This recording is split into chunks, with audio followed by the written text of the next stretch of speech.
Hello everybody!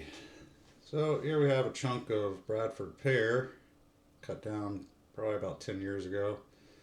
As you can see, it's been riddled by some kind of critters.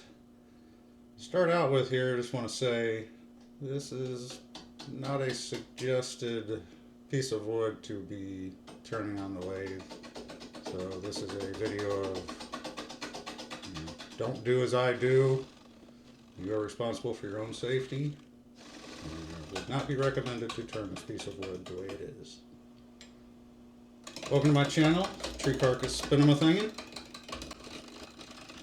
And I'll be talking through some points of this video to let you know what's going on and why I wouldn't do another turning the way I did this one.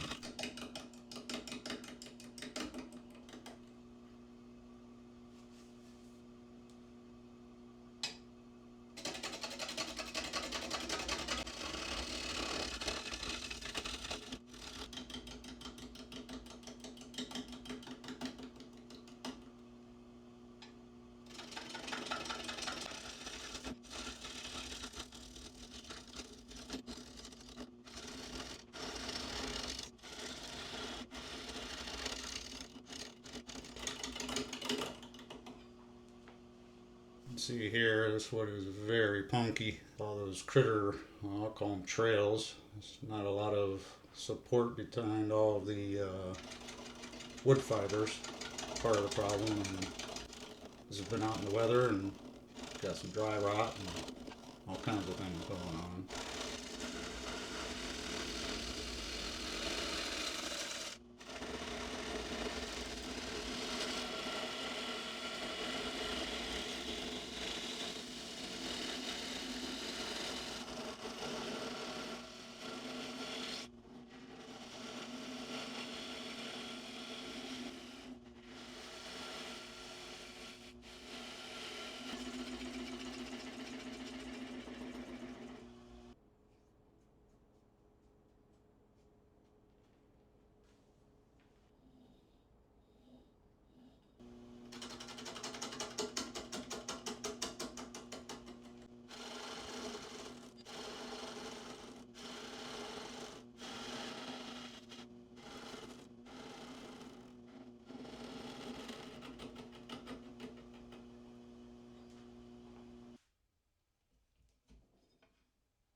And here's the first part of this project. I would not do it again.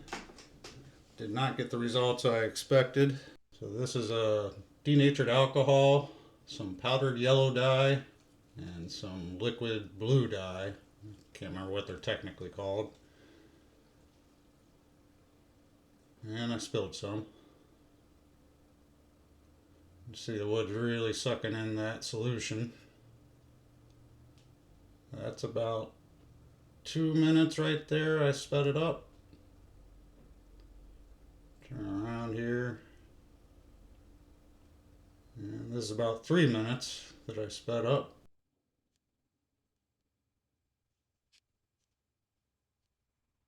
And I'm just going to top it off to the bottom of the bowl. And here we're 9 days later.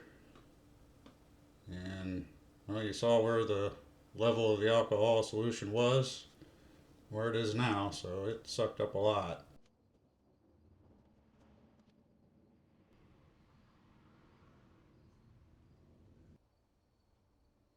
So this shot here and that shot there, that's about a half-hour difference of just the surface alcohol evaporating away. And this is some days later. I'll have in the description how many days later that was. Basically, I took the weight every once in a while, and essentially when it stopped losing weight is when I actually, that we're seeing right now, that I'm doing the turning.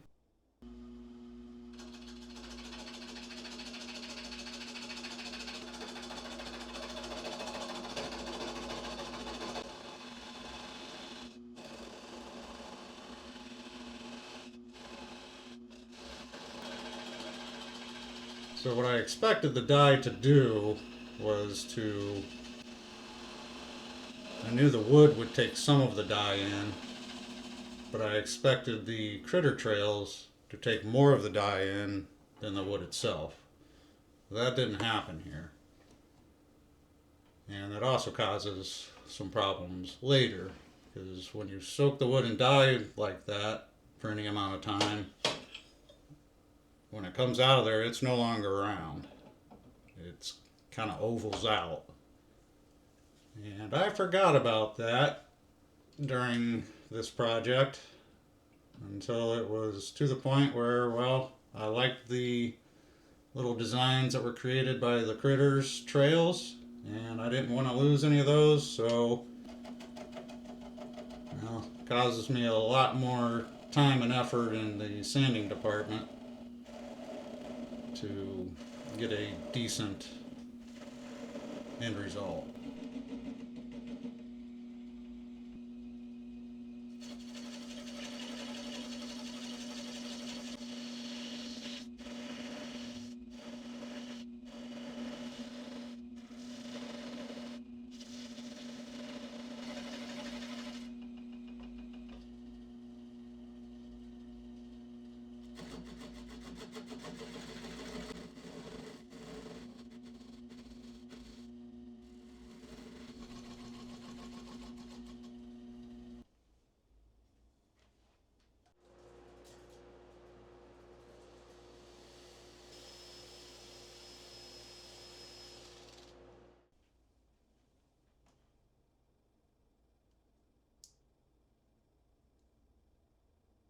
And you see here, I'm just picking out the loose critter trail debris.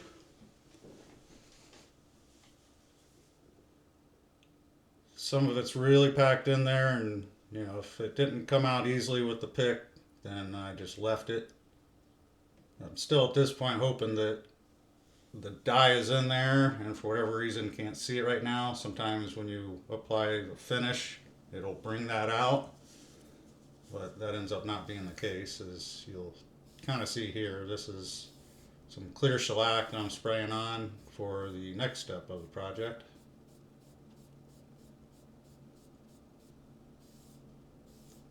And here we are. So,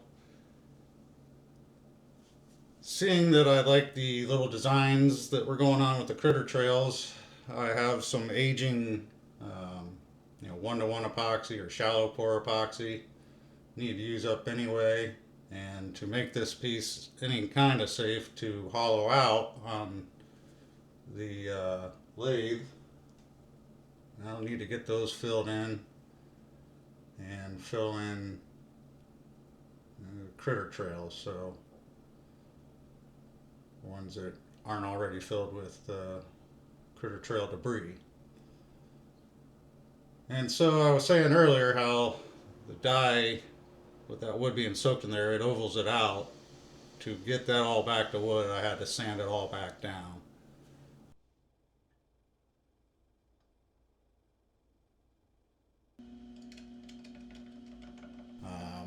I could have turned it, but as you can see here, I hope that you can tell that it's certainly not round, and caused a lot of sanding.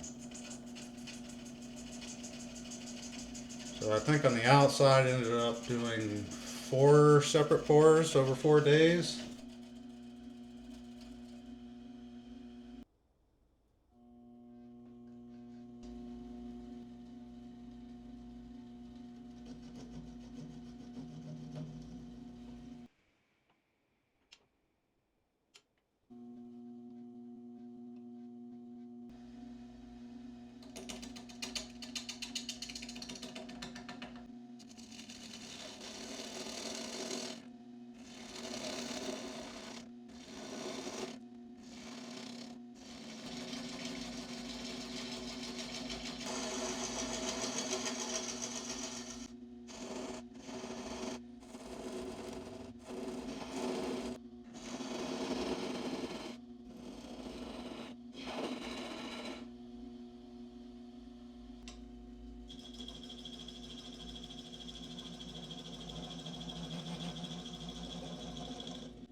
piece like this has a lot of that debris from the critter trails. It's a very dusty project. Would definitely recommend wearing some kind of respirator or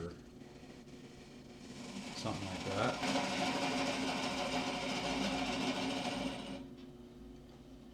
Couldn't get a good camera angle to show a lot of the hollowing, so here I'm just gonna do a quick sanding, apply a heavy coat of blonde shellac as a sanding sealer to the inside and outside. And I couldn't get a good camera angle of showing filling the little critter trails with the epoxy, so I'm just showing the outside. A couple of them emptied out during the sanding process, so for the bigger ones I used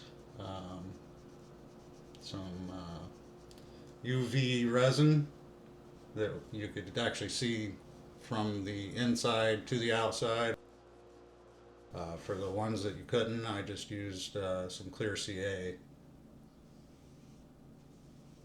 Here, applying some abrasive paste wax to the inside. We're going to do that to the outside.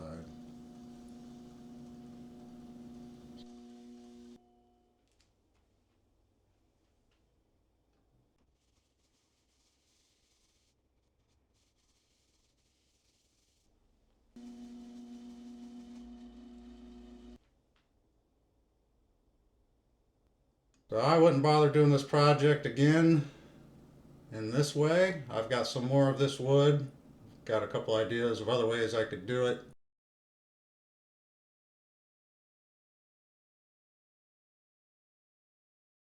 Any questions or any comments you want to leave in the comment section, feel free to do so. I respond to all comments. And it's the first video I've done a voiceover like this. I hope you like it. Hope you got some information. And thanks for watching.